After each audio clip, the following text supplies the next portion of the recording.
Hey, welcome back to another Jin Gaming video, and today I'll be going over my Inquisitor Kinetic Rain build. Incredibly overpowered. I was going with an assassin build. It was doing pretty good, but it was just far too squishy.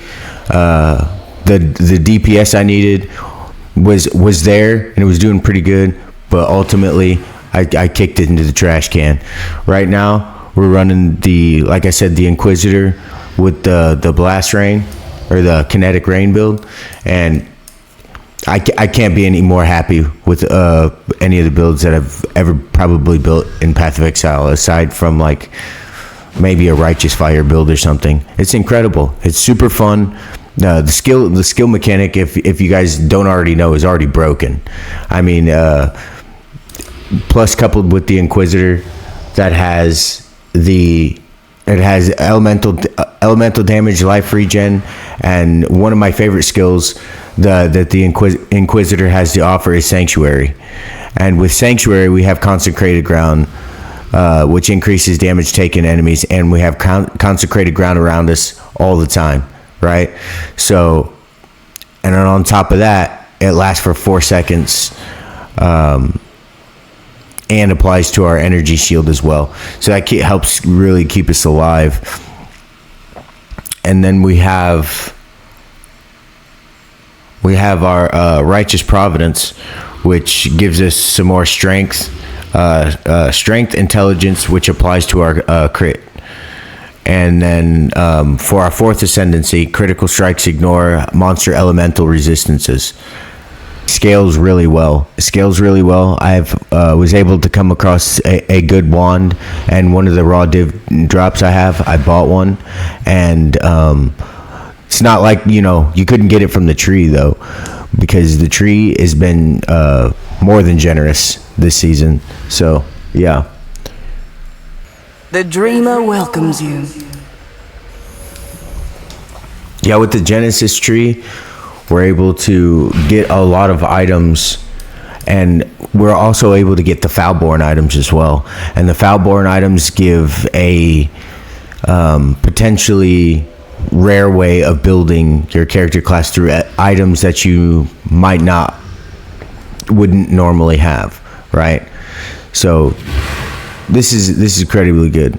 I like this skill mechanic. I like how they done this mechanic.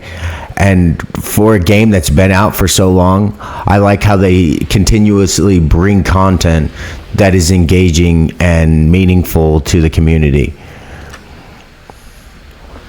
Unlike things like Diablo is a good game in its own right, but this game is incredible, and Diablo really needs to take notes. Diablo Blizzard needs to take notes on how this is done and the content that this thing is bringing out, because it's incredible, absolutely incredible. I couldn't be more pleased with it. It's unique and engaging and incredibly enjoyable.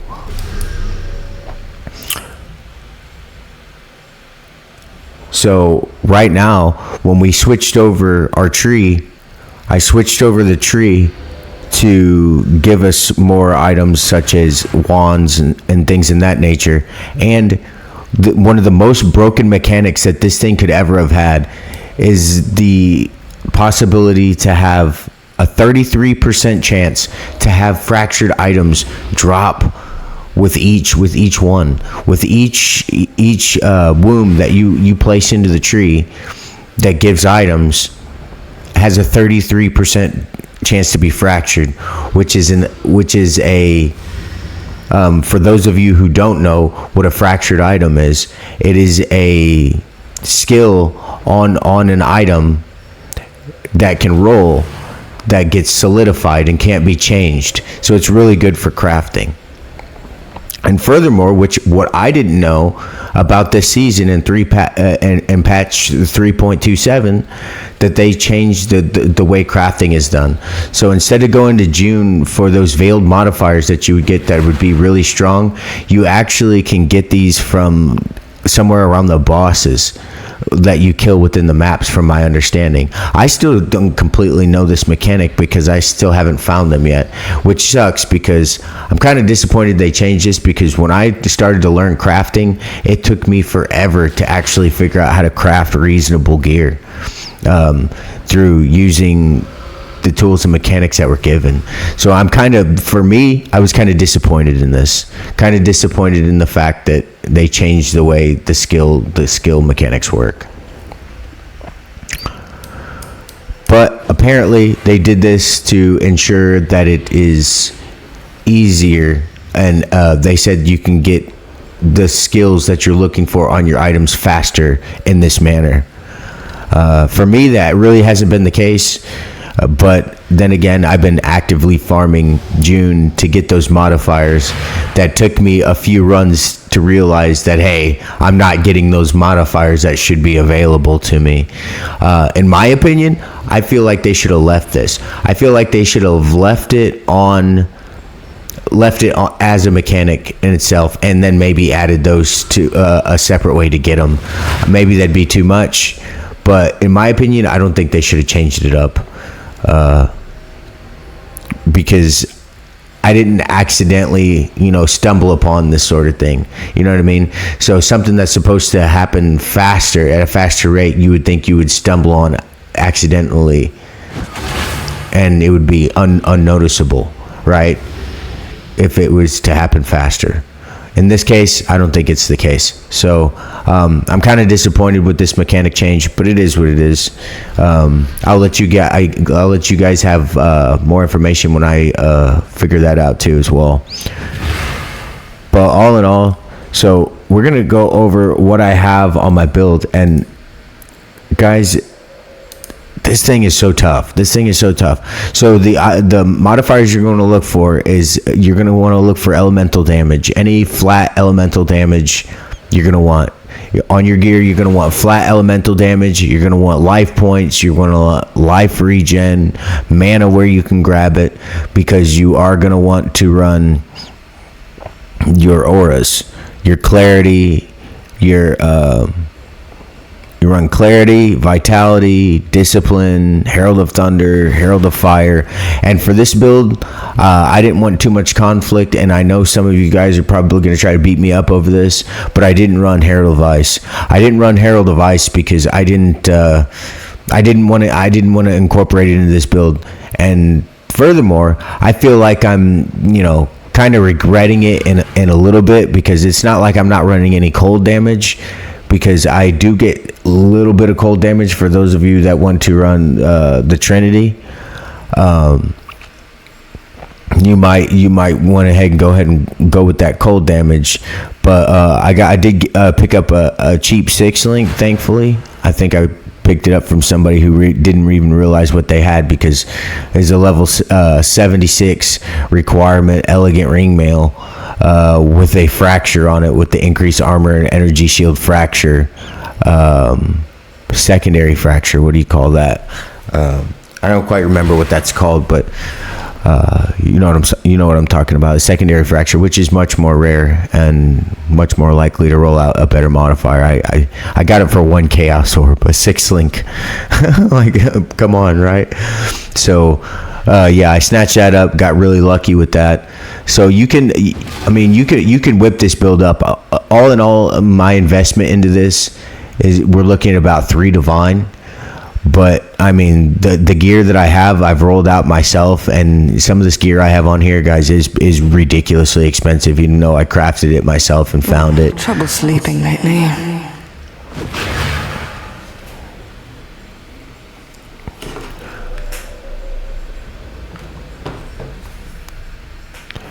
I'm running certain flasks. Like, I didn't really need a mana flask because it's not a requirement for me to have mana flasks.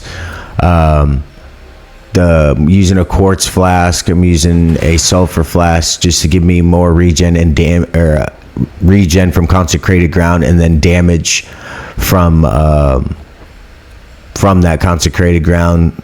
Flash charges on hit. Flash charges when I deal a critical strike. Any way I can generate those flash charges, I'm trying to do so. I did go with a shield instead of dual wielding wands. Initially, I thought dual wielding wands would be a great idea, but I kind of strayed away from this because I just felt way too squishy, and what kind of Inquisitor are you running if you're not running a 2H or a shield? Doesn't make sense. So didn't bother with it. Oblivion Glance. This is just a basic helmet with strength points. Like I said, you're going to want to stack strength points and intelligence points as high as you can to get a high crit rating. And honestly, that's not even necessary. I mean, we could run something else if we wanted to, because I'm getting like 60 something crit rating because I'm running inspiration on this build. So I'm getting like a 60 something percent crit rating without having to invest too much into crit. So you might not even need that skill node from that tree.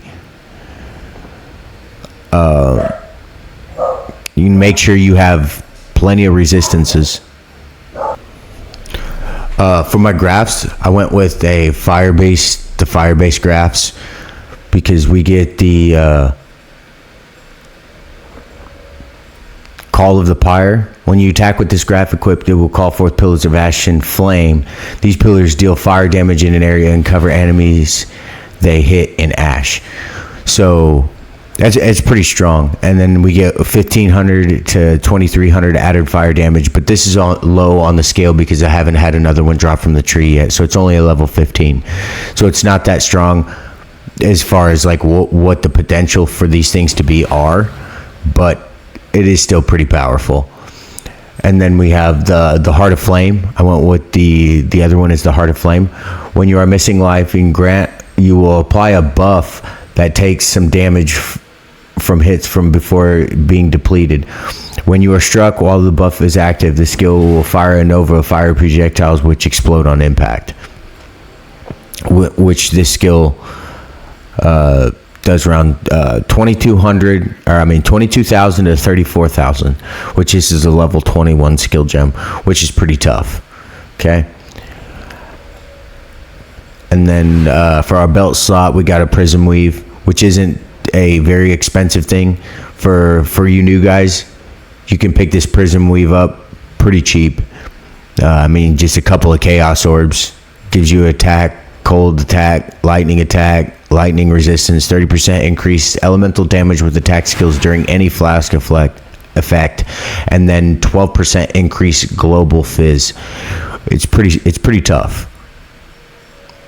And considering it costs next to nothing, it adds a massive amount of damage to any attack build.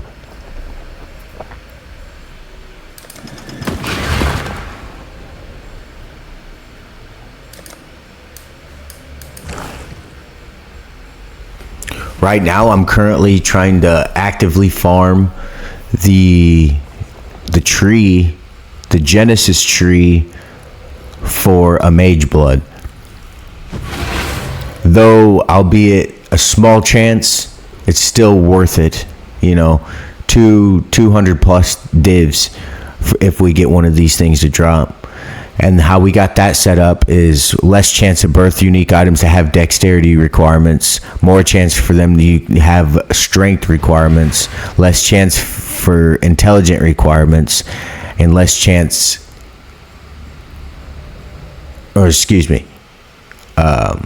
birth unique items have increased chance to be foulborn. And just to throw this in the mix too, 500% increased chance for birth unique items to be jewels, because jewels can actually drop as very expensive items as well. 100% increase chance for uniques to be items to be jewelry. And because we have to do that, we take that and then we snatch up the belt node that's right above it. And it says increased chance for birth unique items to be belts.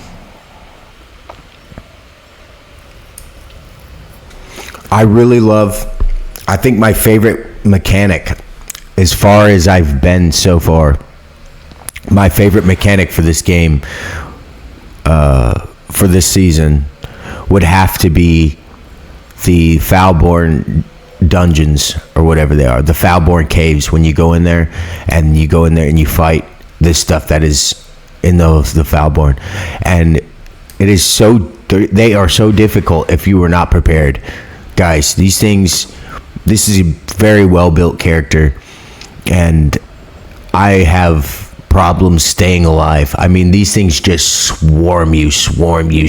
They are on you relentlessly.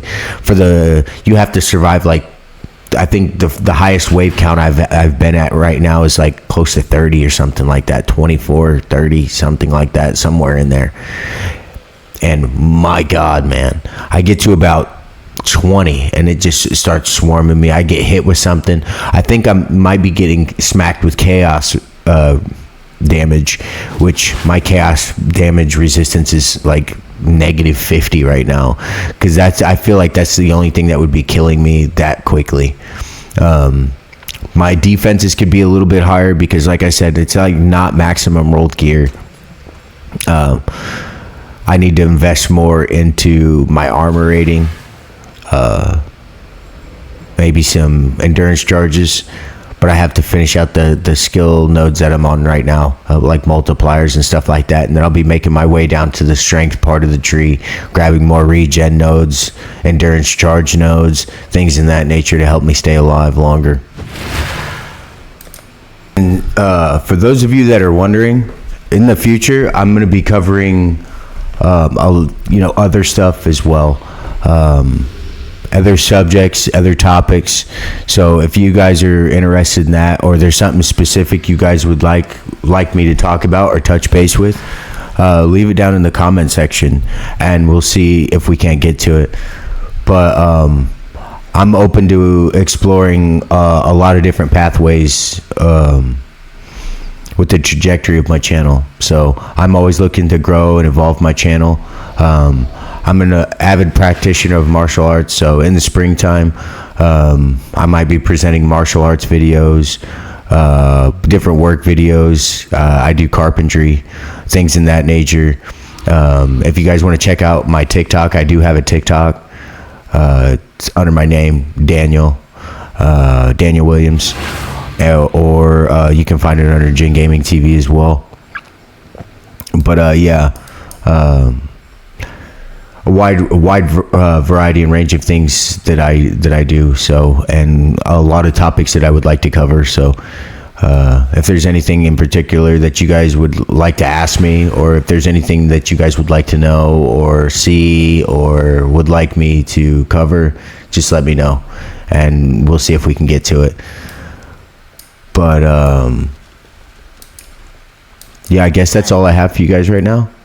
So if you like the content, make sure you hang around and make sure you like, share, subscribe, and we'll see you on the next one. Until next time, much love, peace out. Na festa do fim de semana, só rolê bom. Ela chega e desencana com passo bem sou, passo bem sou, passo bem sou. Na festa do fim de semana.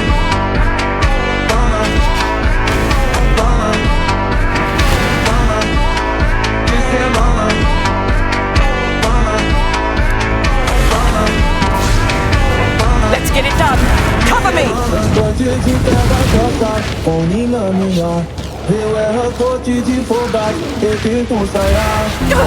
Get them off me.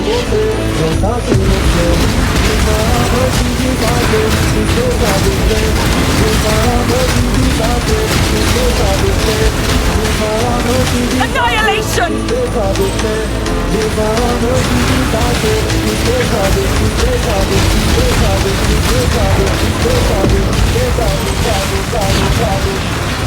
Unleash destruction! Ugh. I refuse to die!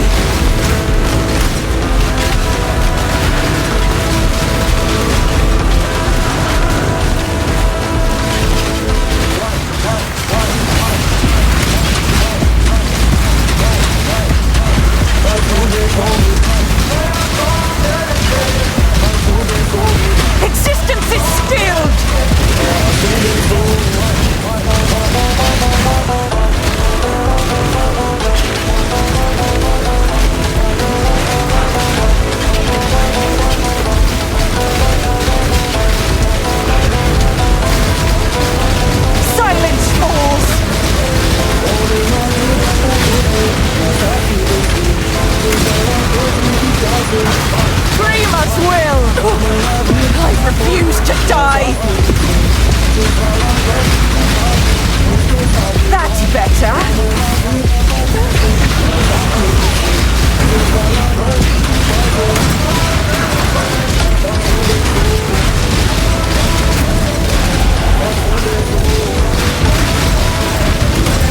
I won't die, stop! I almost have it! Must have time to go.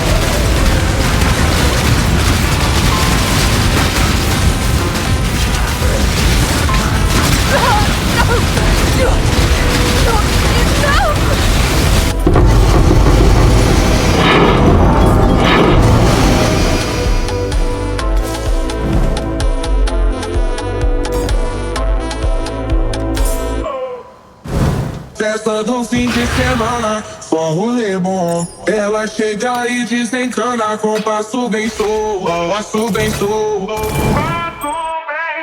passo bem soa.